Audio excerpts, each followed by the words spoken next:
How's it going, guys? It's the man, the myth, the legend, Quadmft here, bringing you Father Sunday. And this week, of course, we do have my father on as a guest. Introduce yourself, Dad. Hey, what is up, Warriors? It's the Quad Father. And I gotta say, I'm a jealous Quad Father because once again, Xbox gets DLC and PS3 doesn't. I'm sorry, man. I'm loving the new camo DLC. I like the little reticles because I don't usually like to use Red Dot or ACOG or EOTech or however you pronounce it. I like to switch it up, with the new reticles. I just think it's really cool just to look at overall, even though the camos can sometimes be a little bit distracting. Do you think that if you put a camo on your gun, it draws more attention to you and it's easier to shoot you? I don't really think it makes like that big of a difference. Maybe like a 0.005% or something crazy like that. And even then, it's worth it just to have a cool looking gun. Yeah, well, maybe if they come out with neon or glow in the dark, that will really draw attention to you. Glow in the dark, that'd be cool, and have like a dark map where everybody has a glow in the dark gun. Yeah, like laser tag. That'd be really cool. Laser tag in Call of Duty. Yeah, you put some an X on your chest in neon and give people something to shoot at, That'd be really cool. But I think they've done some amazing things. They've never had gun DLC before. They've never done like gun DLC. They've never done reticle DLC or camo DLC. We're used to it just being maps, and I also like getting new maps too. Trust me. And a new gun. Yeah, the new Peacekeeper. I don't know what the next new gun is. Maybe we'll speculate that next week or something when it gets closer to the new DLC coming out. But the one DLC that I want that they haven't done yet, of course, is Killstreak DLC. Yeah, I think that'd be really cool to get new different score streaks overall. It'd be so cool because the score streaks, in my opinion, they really make the game. Also with the perks for me also. They could do what they do with Nuketown, like give it and take it away, like make it available, like you have Nuke Weekend or something like that. Oh yeah, where you could do like different, like just this overpowered gun for like 24 hours or something like that. Exactly. That way, if you have a kill streak that's way overpowered or whatever, or it would be more interesting to watch on YouTube because it's only available for this amount of time. Yeah. That you could like stack up all the different gameplays and have gameplays for a week with this really cool new score streak. Like they could bring back the chopper gunner from Modern Warfare 2 or the AC-130. Yeah, or even something new. Oh yeah, I'd like new score streaks also. Yeah. So the other thing you've been doing is watching that MLG tournament. Yes, I have very consistently. Yeah, and you know what? I've never been a person to be a spectator of video games. I don't even really watch that many videos on YouTube. I like to play the game, but I found myself sitting over your shoulder going, "All right, what's happening? How are they doing that?"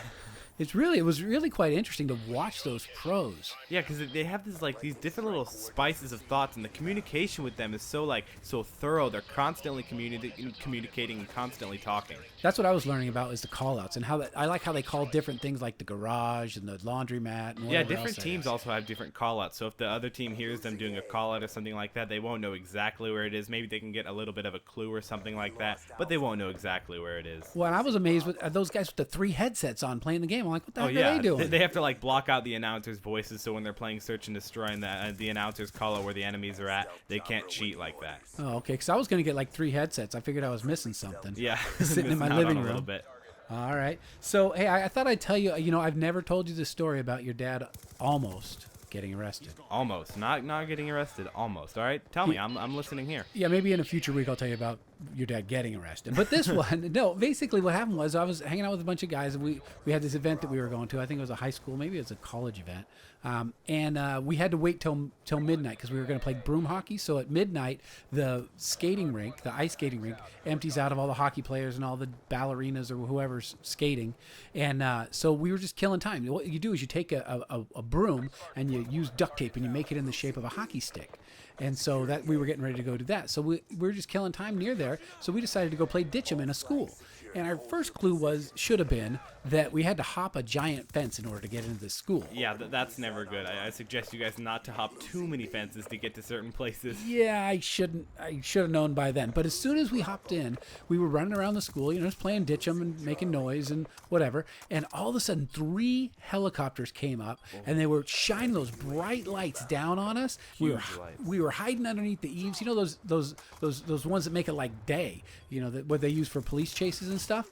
And so now we're like, oh crap, what are we gonna do? So we were hiding up against the edges, trying to avoid that light and everything. And then we saw these police cruisers circling the school, and we're like, oh oh no. So we said, you know what? We aren't doing anything wrong. We're just going to go out. So we went out, and the cops are like, I don't know if they had their guns drawn, probably not. But, you know, we had to hop the fence over. There was like 5 or 6 of us, 20-something guys. And so they imagined we could be up to no good. So they actually handcuffed us and put us on the curb. And the cop's like, I'm taking your IDs, and we're going to bring the paddy wagon and haul all you guys to jail. And we're like, oh, man, what were we doing? It's like, well, how do we know you weren't breaking in? And how do we know you weren't, you know, graffitiing or spray painting or something? And then one guy looks at me and he goes, haven't I met you before? Haven't I arrested you? I'm like, no, you, and he hadn't. He said, no, you haven't. And it's pretty odd because, you know, there's not many guys named Courtney. Yeah, that's my dad's name, if you guys didn't know already. Yeah, so it was a boy's name before it was a girl's name. We had it first. But anyway, so my friends were like, shut up, dude, don't talk back. I'm like, what? They're like, all right, so we're gonna let you go. But we don't ever want to see you around here again. And if we find out, they took our phone numbers and our things, our licenses. Yeah. If we find out that you guys did anything, we're gonna arrest you. And I'm like, could you go check now? And my friends are like punching me in the shoulder. I'm like, all right. So there's something, son, that hopefully never happens to you. Yeah, that sounds like a pretty crazy story. So for that story, if you guys could give me 135 likes on this video, that'd be really cool. Also remember to give me a big thumbs up down below. Follow me on Twitter and like my Facebook page. Also follow me on Instagram. All those links will be in the description below. Subscribe for more. I upload every single day. It's been Quadmft, and I'll see you next time. See if I don't die or get arrested.